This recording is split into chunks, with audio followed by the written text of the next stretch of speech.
Esse é um vídeo para você que é dono de som, técnico de som, trabalha com mixagem, faz freelance para banda. É um vídeo que eu vou compartilhar para vocês uma série de perrengues que tem acontecido nos últimos anos, né? A gente vai usar de exemplo alguns desses eventos, galera, que eu acabo alugando. E tem um que não tem muito tempo, deixa uma lição muito importante, galera. A gente sempre, quando vai alugar um sistema de som, a gente tem que ter previamente a ideia do que é que vai ser usado, no sentido de tamanho, a banda, que é a atração, né? O que vai precisar de canais de mesa, microfone, cabo, essas coisas que já é clichê para você que já é do ramo. Hoje uma coisa que é muito comum é a maior parte das bandas ter sua própria mesa. Quando não tem, a opção é utilizar a mesa que o dono do som tem disponível, né? Então muitas das vezes a banda tem o técnico, mas não tem a mesa. Quando ela tem tudo, ela traz tudo pronto. E mesmo assim, ainda é possível acontecer coisas indesejadas. Porque na teoria é uma coisa, na prática é outra, galera. Sempre tem um fator chamado humano que acaba mudando a coisa para um inesperado. Então, previamente, a gente faz o quê? Tem um contato antecipado com o responsável da banda, se for um técnico, beleza. Se não, o próprio músico vai chegar e dizer, não, a gente vai precisar de 6 canais, 10 canais, 20 canais. Você sabendo o que vai utilizar, antes mesmo de sair de casa, você tem como chegar na mesa e fazer uma seleção prévia dos canais que vai utilizar de acordo com os instrumentos que você vai ligar. O cara chega para você, o técnico da banda, diz, olha, eu tô aqui com teclado, tô com sax, tô com contrabaixo, tô com guitarra e tô com a voz. Canal tal, canal tal, canal tal, eu quero usar. Aí você, como já tá certo ali os seus canais previamente ajustados, você faz o quê? Só eu tô aqui com 2 microfones já passados, seu microfone é sem fio, você vai me dar seu microfone sem fio, a gente vai colocar em um deles e a gente vai fazer a correção de equalização. Aí tem outro microfone aqui sobrando, né, que a gente pode colocar no sax.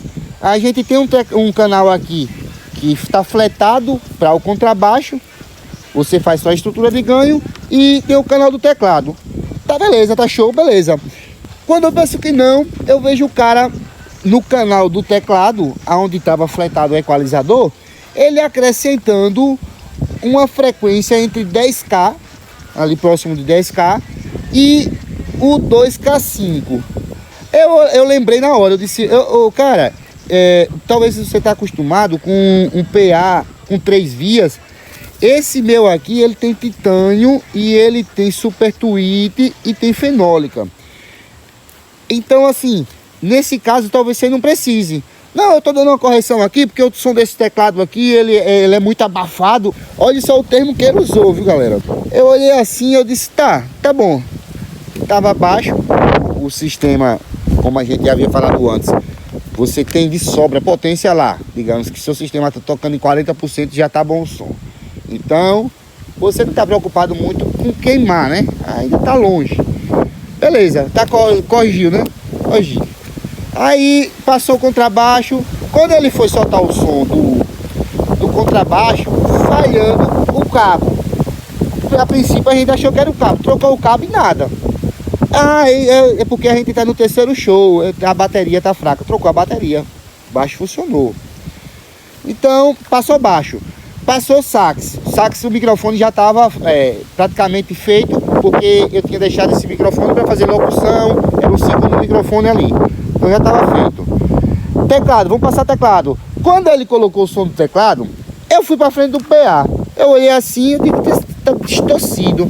Eu lembro logo, né? Estrutura de ganho. Eu digo, rapaz, o som desse teclado tá um pouco distorcido. Vem aqui para você ver. Quando eu falei assim, o cara tipo me esnobou. O cara deu a entender de que ele sabia o que estava fazendo e que sabe aquele tipo de tom arrogante?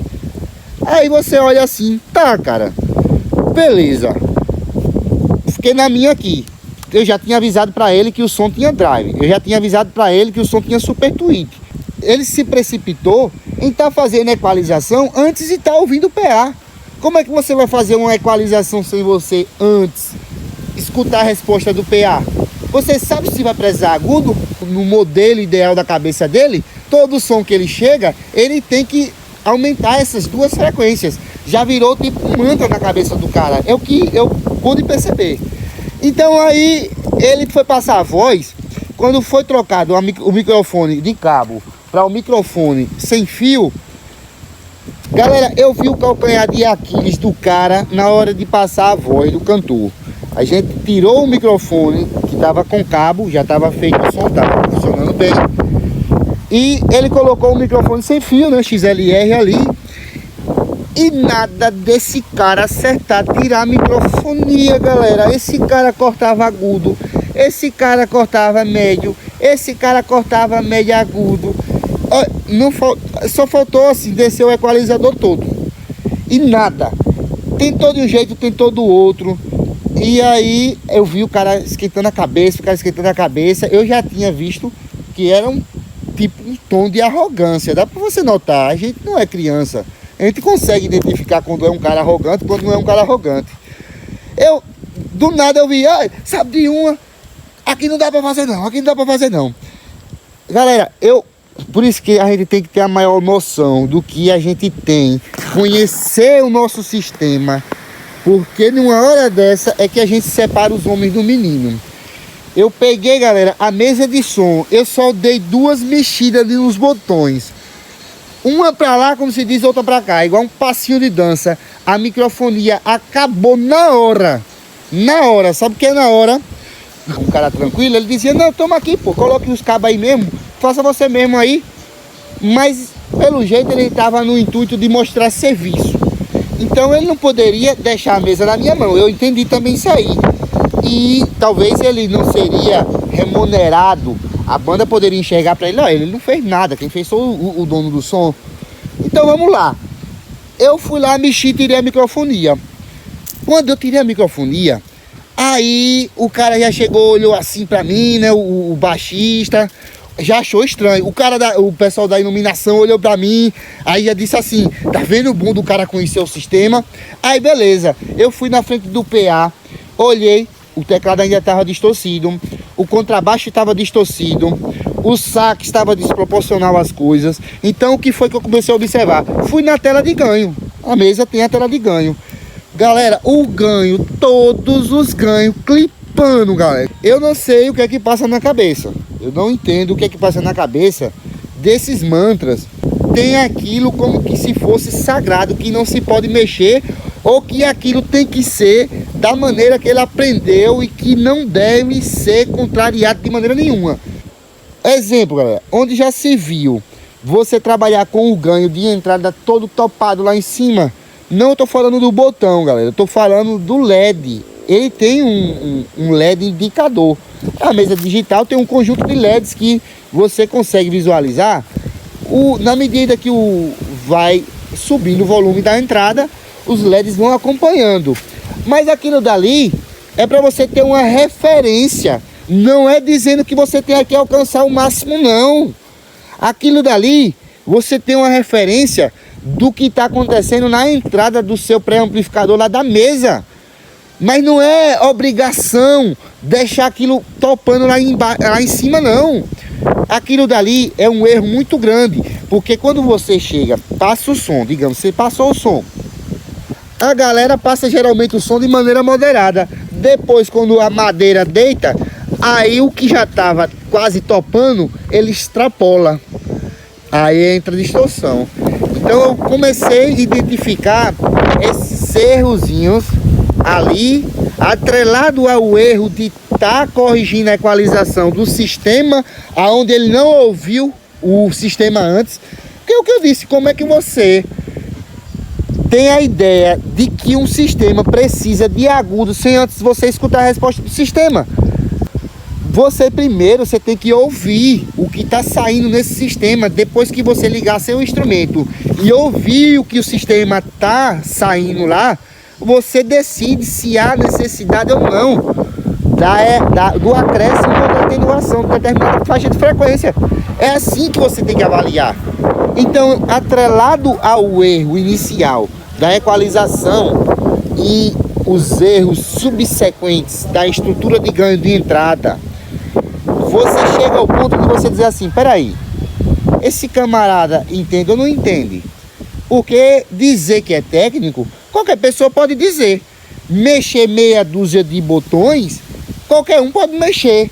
Mas na hora que acontece qualquer coisinha, digamos, não vou colocar complexa não, vou colocar aqui o que até então, o que eu mostrei aqui pra vocês, tá tudo fácil de resolver.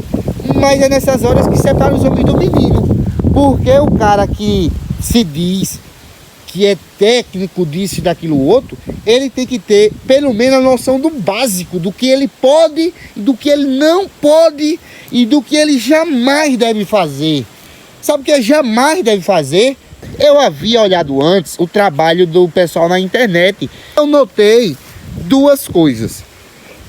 A primeira, eu consegui identificar que eles não tinham mesa digital, porque toda gravação que tinha de show ao vivo era uma diferente da outra, a mixagem. Então aí você já dá para perceber que não é a mesma mesa que utilizaram, não é uma mesma cena. E a outra coisa que eu pude perceber e comprovei ao vivo lá, foi que ele trabalha dessa forma em todos os shows. Vou dizer por quê. Quando você tem uma gravação distorcida em um evento, é uma coisa, mas quando tá todas as suas gravações, por exemplo, a banda faz uma gravação ao vivo, faz um upload aqui no YouTube e você tem o áudio. Com esse áudio você dá para saber se aquela gravação tá distorcida ou se não tá. É muito perceptível se tá limpo ou se não tá. E eu pude observar o seguinte: boa parte delas eram distorcidas. Então esse camarada, ele tá com esse mantra na cabeça de que o ganho tem que estar alto a todo momento para que, sei lá, na cabeça dele a sonoridade fique boa. Não é assim que se trabalha.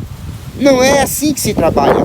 Então é um exemplo que eu tô dando aqui de um camarada que trabalhava ou trabalha ainda fazendo mixagem com trio elétrico, com PA grande, e mesmo assim ele se passou. Isso é importante demais a gente ter essa noção, galera, que ninguém sabe tudo.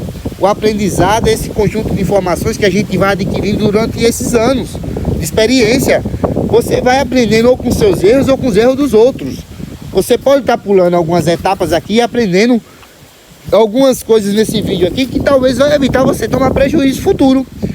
Eu tive vários perrengues, mas eu tô falando para você de um exemplo onde o sistema estava todo tocando certo. Quando eu comecei a corrigir o ganho e corrigir a distorção do sistema, o cara ficou tipo assustado lá no palco. Os próprios músicos da banda começaram lá a me elogiar. O cantor mandou perguntar meu nome para saber o nome da sonorização para falar. Então assim, poxa, poderia ter sido diferente, né? Se o cara chega para mim, não, você já fez aí os canais? Toma aqui, como já chegou muitas vezes, toma aqui, esse aqui é o baixo, aqui é o cabo do teclado, aqui é a voz, aqui é o sax, faça aí o som. Pronto, ele estaria perdendo algum mérito por isso? Não, ele estava sendo um cara bastante humilde. Ele foi arrogante e ele foi derrubado. Ele foi derrubado não por mim, pela própria arrogância dele. Não por mim, porque esse evento era a 8ª edição desse evento que eu estava fazendo. Ali, eu estava ali porque o dono do evento confia no meu trabalho. Confiava e confia no meu trabalho. Então, eu não estava ali à toa. Eu estava num evento que eu era peça-chave ali para as coisas funcionarem ali no meu setor. Porque muitas das vezes são coisas extracurricular que acontecem que não é da minha área, mas eu estou ali, eu posso resolver. Então, quando o dono tem essa interação com você, que é um prestador de serviço, e passa a ter aquela irmandade ali, ele vê que você é um cara proativo, ele vai, cara, lhe manter na equipe. Você é um cara que resolve problema, você não vai levar mais problema para o evento, você vai resolver o problema. Você está preparado para determinadas situações. E esse evento não é diferente. Era a 8ª edição desse evento, aconteceu já outros perrengues desse evento que foram corrigidos e nas outras edições não aconteceram mais. Então, quando você erra, você corrigiu, aprendeu. Quando acontece uma coisa inesperada, pode acontecer com qualquer pessoa. Isso pode acontecer com qualquer pessoa. Mas se acontecer uma coisa repetidas vezes, aí tem erro que você poderia ter evitado e você está negligenciando. Eu comecei a alugar som por volta de 2013, 2014 com a maior frequência. Peguei um período bom, passei alguns anos com palco, tinha palco e som. Nunca investi em iluminação, tinha um palco, fiz duas mudanças assim, formatos, era um palco pequeno, depois eu cresci um pouco, acabei vendendo o palco na pandemia, e não estava utilizando. Chegou até um período que eu pensei em vender o som, hoje em dia eu não tenho mais essa necessidade, nem essa vontade. Acabo fazendo os vídeos aqui para o YouTube. Quando tem algum evento que compensa, eu ainda alugo. Durante todos esses anos, galera, são diversos aprendizados, porque são várias coisas técnicas. A gente utilizou como exemplo um cenário onde o sistema está totalmente perfeito, está alinhado, está funcionando bem. Mas tem problemas que são atrelados na construção do som, a instalação do som, como ele está colocado no ambiente. Você imagina uma situação dessa, você não ter um limite na entrada, por exemplo, para deixar um teto ali, como aconteceu, de extrapolar todos os ganhos e esse excesso passar para o processador ou crossover, seja lá o que for, vai findar no amplificador, que por sua vez vai entregar os alto-falantes. Por quanto tempo esses alto-falantes vai aguentar essas distorções? Então, muitas das experiências a gente vai anotando. Você acabar utilizando quando necessário. Essa mesmo de colocar limite na entrada, limite da saída, eu costumava não utilizar, galera. Eu tinha processador, tive processador por muitos anos, ainda tenho processador, e não costumava utilizar. Eu passei a utilizar depois de tomar prejuízo. Uma coisa que é bem corriqueira para quem coloca som com teclado, com DJ, acontece também com baixista, com pessoal que toca guitarra também na pedaleira, é que você vai passar o som com esse cara. Até com baterista também acontece, só que de forma diferente, que dá o mesmo resultado. Você vai passar som e ele coloca um volume lá, no caso do baterista, ele vai batendo bem suave. Bate bem suave. Aí a primeira coisa que eu chego pra ele, eu chego em particular e digo: cara, bata com pressão do jeito que você toca. Quando é o teclado, eu passo para ele a visão. Eu digo: ó, o ganho que você tá usando aqui tá onde? Aí eu vejo sempre, galera, sempre. Eu não vou dizer que é 100% não, viu? Porque tem cara que acaba trabalhando de maneira correta ali. Mas a maioria, assim, 99% das vezes, o cara coloca o ganho bem baixinho. E depois ele, quando vai tocando a festa lá, ele vai aumentando.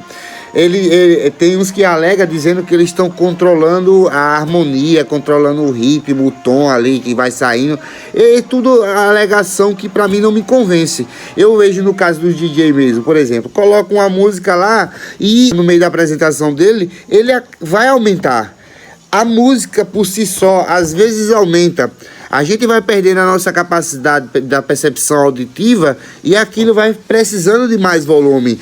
Então são esses limites que vai proteger para a gente não danificar os alto-falantes. No final, é os alto-falantes que são os mais frágeis. Os amplificadores, a gente levando em consideração que está trabalhando com potência de sobra, quem vai sobrar nessa conta aí é os alto-falantes. Então, aplicando os limites de saída, você está protegendo os alto-falantes. Depois que alinhei todos os ganhos, os instrumentos estavam por iguais, sem saturar nada, a única coisa que estava faltando melhorar era a voz, que ainda estava um pouco baixa comparado ao teclado.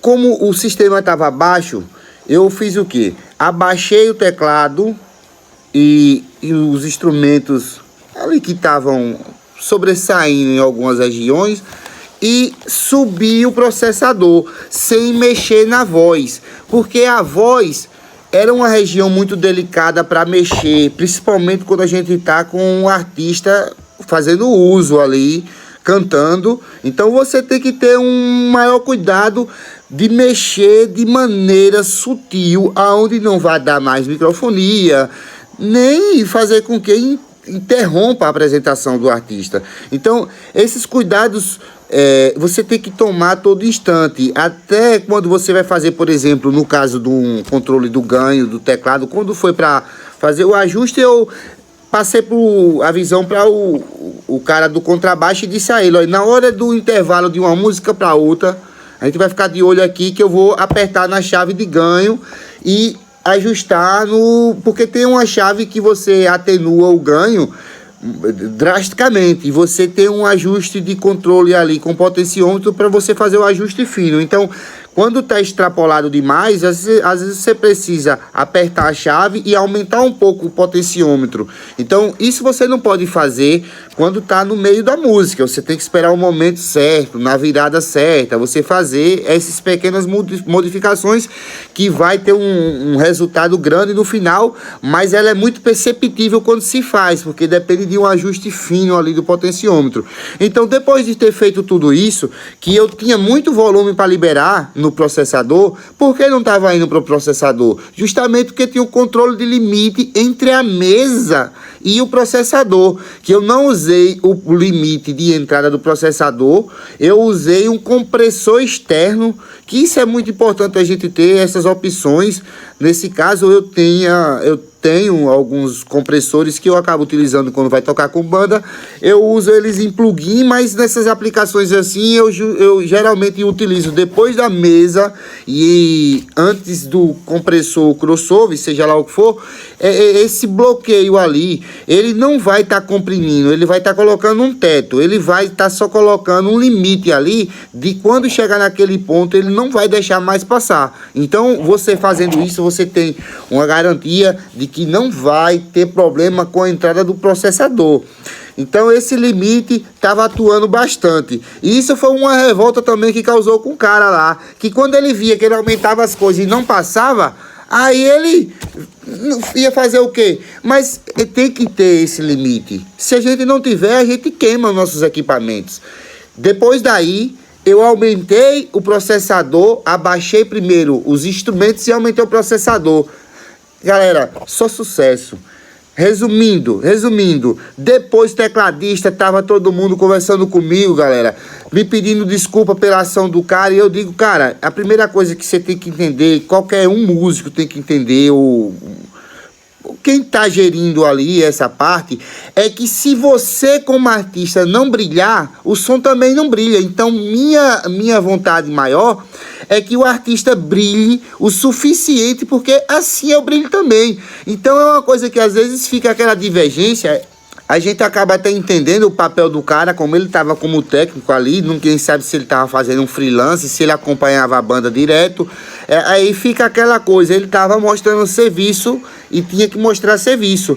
Mas infelizmente, nem sempre as nossas expectativas condizem com a nossa realidade. Eu tenho certeza que ficou uma grande lição, não só para mim, como para ele também. E que essa arrogância não vai levar em nada. A gente tem que estar ali para fazer um evento, então todo mundo tem o seu papel, todo mundo tem a sua função. A gente tem que entender que para um evento acontecer, desde o porteiro ao faxineiro, ao segurança, tem toda uma estrutura para gerir como as coisas funcionam, para que aquilo dali aconteça, para que o microfone chegue lá na mão do cantor e não tenha nenhuma interferência. É o cara da iluminação, é o cara do que está vendendo ali o bar. Tem toda essa logística que é previamente calculada. Então, por mais que a gente calcule, pode acontecer alguma coisa que foge do nosso controle? Pode. Mas a gente tem aquele plano traçado para possíveis coisas que venham a acontecer, a gente ter uma saída ali. Não pode a festa parar. O evento não pode parar. Então tem que ter uma saída. A gente não vai ter que... vai parar a festa, todo mundo vai para casa. Só se fosse um caso de parasse a luz, não tivesse gerador.